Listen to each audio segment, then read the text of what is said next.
Hello mga friend, good morning. Magluluto ako ngayon ng keftedes. Yan ang aking lulutuin ngayong araw na ito.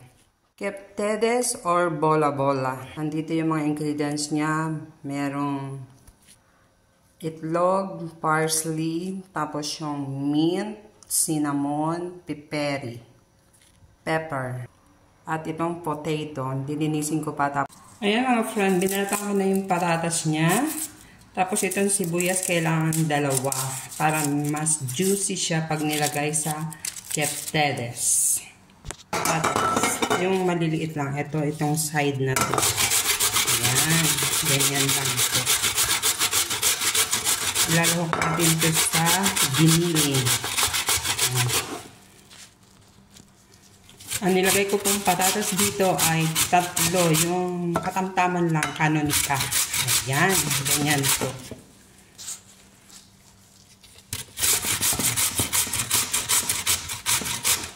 Diretso pa. Tapos, yung sibuyas niya, dito, tingnan nyo yun, ito, medyo malalaki.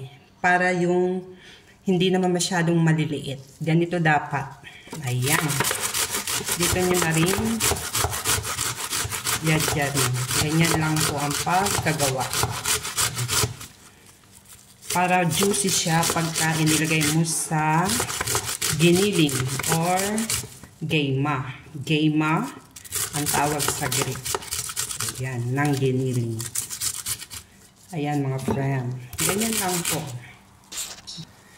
Tapos, hiwain natin itong parsley.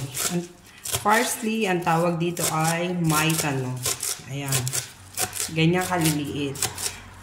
Bago natin ilagay sa giniling. Pagsasama-samahin lang natin mga friend.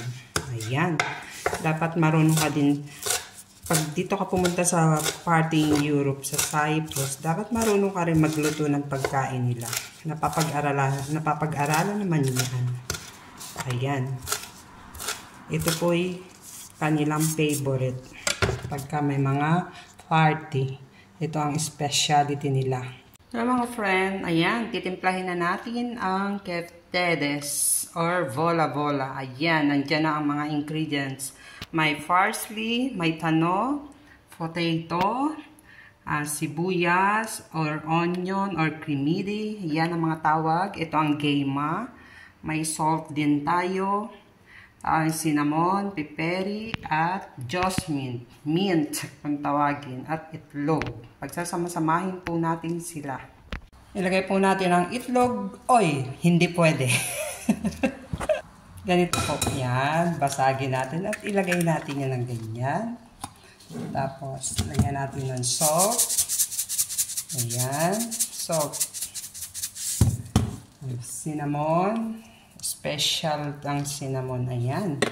Tapos ang peperi. Maya-maya yung jasmine. Ito po haluin na natin. Ayan. Dapat maganda ang pagkakahalo. Ayan. Ganyan lang po ang paggagawa ng keftedes. Lalagay natin yung jasmine para masarap. Nilagay ko na po yung mint niya, yung jasmine. Ayan, tapos haluin natin. Katapos nito, lagay natin sa ref sandali. Mga, ano ba oras na? Mga 1 hour. Bago natin lutuin, gagawin natin ganyan. Ganyan po ang pagluluto niyan, bola-bola. Ayan. Ganyan lang po. Tapos lalagay natin sa kawali. Nahalo-halo ko na po ito. Ayan, ready na siya. Okay mga friend, bye. Thank you very much. Ayan na mga friend ang keftedes. Ayan, inumpisahan ng lutuin. Okay mga friend, bye.